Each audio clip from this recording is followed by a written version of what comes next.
नमस्कार, सीएनबीसी आवाज पर आपका बहुत बहुत स्वागत है। आप देख रहे हैं प्रॉपर्टी गुरु और आपके साथ मैं हूं विपिन भट्ट। बहुत स्वागत है आपका property Guru presented by signature global, making India affordable. वो शो जिसमें हर हफ्ते हम आपके लिए लेकर आते हैं रियल एस्टेट से जुड़ी कुछ ताज़ा खबरें, ढेर सारे सवालों के जवाब, ढेर सारे इंसाइट्स, और ये सारी बातचीत करने के लिए हमारे साथ होते हैं हर हफ्ते हमारे प्रॉपर्टी गुरु। और आज वो स्थान ग्रहण कर रहे हैं प्रॉप स्टोरी के को फाउंडर आशीष महाजन सर। बहुत बहुत स्वागत है आपका। और अब देश में मॉनसून का आगाज हो चुका है, एक बड़े हिस्से में मॉनसून सक्रिय है और ऐसे में रियल एस्टेट मार्केट के लिए भी एक थोड़ा सा ट्विस्ट आता है जैसे ही देश में बरसात या पानी गिरने का मौसम शुरू होता है। बहरहाल कैसा है इस वक्त प्रॉपर्टी बाजार का हाल? विपिन जी, मॉनसून लगता है साउथ इंडिया को पीछे छोड़ के नॉर्थ की तरफ चला गया जल्दी। जी।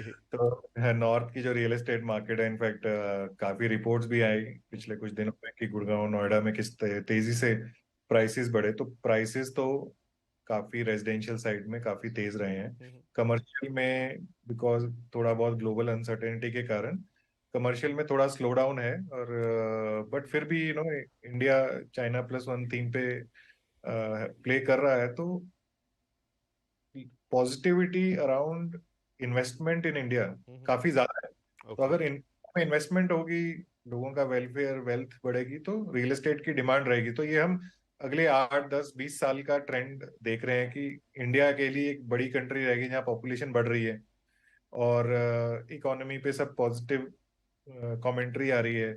अभी यूएस इंडिया के बीच में जो prime minister Modi was there and काफी सारे एग्रीमेंट्स वगैरह हुए हैं। तो मैक्रो लेवल पे पॉजिटिविटी है और इसका trickle down effect real estate पे है। जी। ड्यूरिंग मॉनसून हम ये जरूर देख सकते हैं कि प्रोजेक्ट अप्रूवल्स या प्रोजेक्ट लॉन्चेस कम होंगे, लेकिन बहुत ही टाइट सिचुएशन रह रही है इन्वेंट्री को लेके, जो केवल मेरे हिसाब से मुंबई या कुछ हद तक पुणे में काफी अच्छा है। पर अगर आप बाकी बड़े शहरों में जाएंगे तो इन्वेंट्री सिचुएशन उतनी कंड्यूसिव नहीं है। तो उसके कारण क्या, प्राइस जो अवेलेबल है या तो बहुत चॉइस के अपार्टमेंट अवेलेबल, फ्रेश की बात करो, और रीसेल में भी फिर रीसेलर को एक अच्छा प्रीमियम मिल रहा है, तो ट्रांजेक्शन्स उसमें टाइम लग सकता है। तो आने वाले 2 3 महीने अगर लॉन्चेस स्लो रहे तो फिर से करंट इन्वेस्ट, प्राइजेस पे थोड़ा प्रेशर देखने को मिलेगा। राइट। बिल्कुल हम तो देख ही रहे हैं, मतलब डे टू डे चेंजेस भी देख रहे हैं कई जी। जगहों।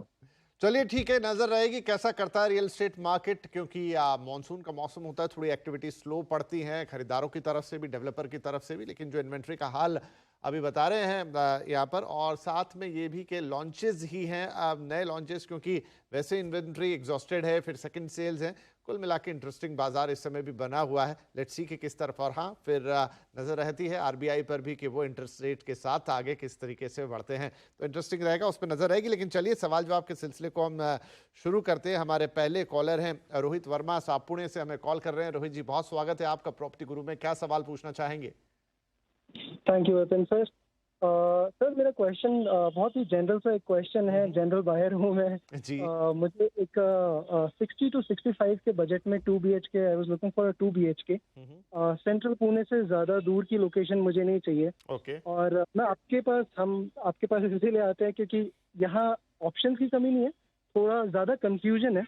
तो इस बजट में मुझे मेरे लिए क्या अच्छा रहेगा अगर मैं अगले 1 2 साल में पोजेशन के लिए देखूं तो? नहीं, बढ़िया है। देखिए, कई बार ज़्यादा ऑप्शन होते हैं तो फिर वो कन्फ्यूजन होना लाजमी होता है। आप सेंट्रल पुणे से ज़्यादा दूर नहीं जाना चाहते हैं। 60 65 लाख के बजट में आपको चाहिए एक डिसेंट सा 2 BHK, और आप इंतज़ार करने के लिए भी तैयार हैं, तो अच्छे ऑप्शन देने की आपको ज़रूर कोशिश होगी। आशीष जी, इनके लिए इनके बजट में क्या बेहतरीन ऑप्शन हो सकते हैं पुणे में? जो इनका, विपिन जी, जो इनका रिक्वायरमेंट है डिस्टेंस और बजट के हिसाब से, तो 2 3 लोकेशन जो हमें समझ आती हैं जहाँ पे एक्सप्लोर कर सकते हैं। एक है धानोरी लोकेशन। ओके, ये इन्होंने येरवड़ा और कल्याणी नगर, जहाँ पे बहुत ज्यादा आईटी पार्क्स और एम्प्लॉयमेंट अपॉर्चुनिटी है, उधर से ये 30 मिनट की ही दूरी पे होगा। वो लोकेशन है जो एयरपोर्ट के भी करीब भी पड़ती है, पर उस तक लोग वहां पे एक्चुअली पुणे का एक रिंग रोड प्लान है जो उस पर इतना मूवमेंट हुआ नहीं है। जब वो आएगा तो ये लोकेशन एकदम रिंग रोड पे आ जाती है। ओके। दूसरी लोकेशन आती है वाघोली, जो अफोर्डेबिलिटी के हिसाब से काफी अच्छा है। और वो खराड़ी की कैचमेंट में पड़ता है। मतलब डिस्टेंस वाइज टाइम कम्यूट का जो टाइम है वो 30 से 40 मिनट का ही वागोली में होगा। और तीसरी आती है तो वागोली हो गया ईस्ट पुणे, ओके। और जो तीसरी लोकेशन आती है वो है साउथ पुणे की तरफ, जहाँ पे लोकेशन उंदरी, हांडेवाड़ी, ये कुछ लोकेशन, फुरसुंगी, ओके, ये कुछ लोकेशंस हैं जो उतना ही टाइम, मतलब 30 40 50 मिनट मैक्सिमम में ये कम्यूट कर सकते हैं। और पूना के अंदर कम्यूट करना कोई बहुत आसान नहीं रहा है, रोड्स उतनी वाइड है नहीं और ट्रैफिक बहुत ज्यादा है, तो टाइम लग जाता है। बट पुणे मेट्रो का काम काफी तेजी से चल रहा है, तो होपफुली ये 2 3 लोकेशंस हैं जिसको वो एक्सप्लोर कर सकते हैं। अब इसके ऊपर ये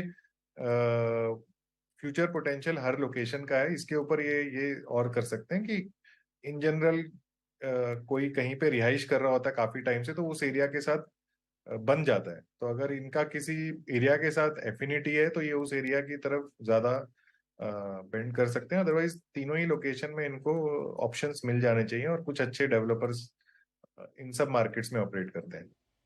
राइट, तो रोहित साहब, ये 3 लोकेशंस हैं।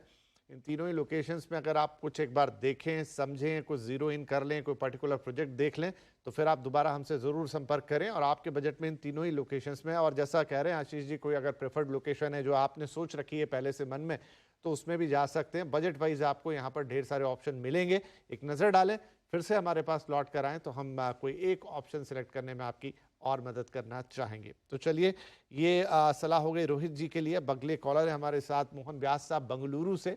मोहन जी, बहुत स्वागत है आपका प्रॉपर्टी गुरु में। क्या सवाल रहेगा आज आपका?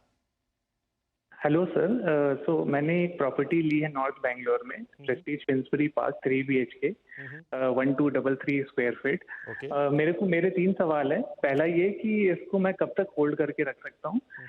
दूसरा ये कि कैपिटल एप्रिसिएशन इसमें कितनी है और कितना रेंट हम एक्सपेक्ट कर सकते हैं। राइट, पहले तो आपको देखिए बहुत बहुत बधाइयाँ, आपने प्रॉपर्टी में इन्वेस्ट किया, पोजीशन आपको मिल गया है। अब आप इस पर आए हैं कि कितने दिनों तक होल्ड करना है, कैसे रेंटल्स मिलेंगे, तो बहुत अच्छी बात है। ये सब हम आशीष जी से पूछेंगे। तो प्रेस्टीज का फिन्सबरी पार्क बेंगलुरु में 74 लाख रुपए में इनको ये सब कुछ मिला है। 3 BHK है, 1233 स्क्वायर फीट का।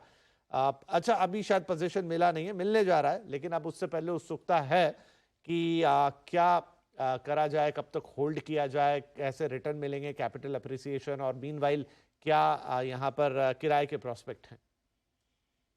विपिन जी, जो फिन्सबरी पार्क प्रोजेक्ट है, पहली बात तो प्रेस्टीज ग्रुप से आता है जो देश के लीडिंग डेवलपर्स में आता है, तो डिलीवरी ऑन ट्रैक है। ये प्रोजेक्ट एयरपोर्ट के साथ अटैच्ड SEZ में पड़ता है, तो यहाँ पे काफी बड़े ऑर्गेनाइजेशंस को लैंड्स अलॉटेड हैं, पर एक्टिविटी उतनी अभी स्टार्ट नहीं हुई है। हाउएवर, अगर आप बेंगलोर के एयरपोर्ट का रीसेंट अपडेट्स ट्रैक करेंगे तो वहाँ पे टर्मिनल 2 आने के बाद बहुत फोकस है कि उस एयरपोर्ट की कैपेसिटी बढ़ाई जाए, कार्गो और बहुत तरह तरह की बिजनेसेस को प्रमोट किया जाए उसके अराउंड। तो ऑलरेडी शेल का काफी बड़ा फैसिलिटी इसी एरिया में, ये जो प्रोजेक्ट है प्रेस्टीज फिन्सबरी, इसके पास में ऑपरेट करता है। और प्लान्स हैं कि वहाँ पे इंटरनेशनल क्रिकेट स्टेटस का क्रिकेट ग्राउंड ऑपरेट हो, और काफी सारे और इंफ्रा डेवलपमेंट्स करे जाएंगे। और एयरपोर्ट से ये हार्डली 10 मिनट्स का डिस्टेंस है, तो लोकेशन फ्यूचरिस्टिक है। कनेक्टिविटी ऑलरेडी, जो रोड इसको कनेक्ट करती है उसे ऑल्टरनेट एयरपोर्ट रोड ही बोला जाता है।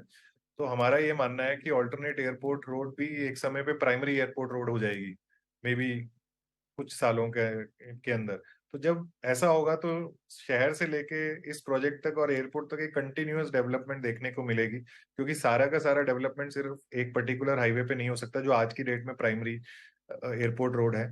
तो उस लिहाज से और इसकी कैचमेंट, वो एक मेन फैक्टर हो गया। और इसके कैचमेंट में जैसे जैसे और मल्टीनेशनल्स या और ऑर्गेनाइजेशंस ऑपरेट करना शुरू करेंगी तो इसके रेंटल और रीपरचेज की डिमांड बढ़ेगी। बट वो कुछ, ये सब होने में कुछ टाइम लगेगा।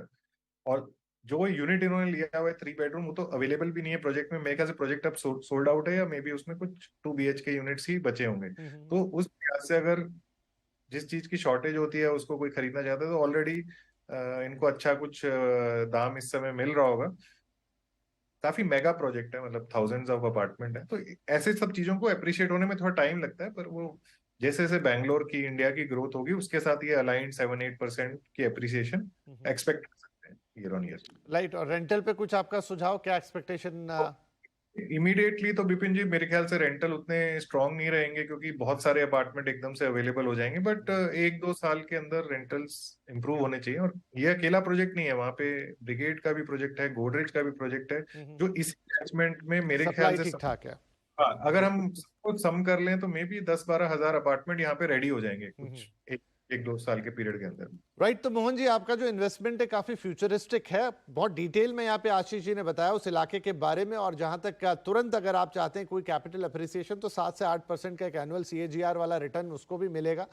लेकिन जैसा कि सप्लाई काफी ज्यादा है उसमें ये बुरा नहीं है, लेकिन अगर आप अभी से कुछ बहुत स्ट्रॉन्ग रेंटल्स की उम्मीद कर रहे हैं, जब बहुत शानदार रेंटल यील्ड हो, तो वैसा नहीं होगा, क्योंकि आसपास और प्रोजेक्ट हैं, इलाका डेवलप हो रहा है धीरे धीरे। तो अगर आप 1-2 साल का समय इसको देते हैं तो देखिए आपके लिए इंपॉर्टेंट यही है, ले लिया है, बहुत बधाइयां आपको, अच्छी इन्वेस्टमेंट है, अच्छी कंपनी है, अच्छे घर आपको मिले हैं, लेकिन अब थोड़ा उसको वक्त दीजिए ग्रो करने के लिए। मीनवाइल वो इलाका भी डेवलप होगा और उसी हिसाब से आपको रेंटल हुए या फिर आपकी कैपिटल रिटर्न जो है, रिटर्न आपके कैपिटल पे वो वहां पर बनता हुआ नजर आएगा। तो आपको शुभकामनाएं, लेकिन थोड़ा धीरज धरिएगा। एक छोटा सा ब्रेक लेते हैं यहाँ पर, और ब्रेक के बाद कुछ और दिलचस्प सवाल और जवाब जारी रहेगा।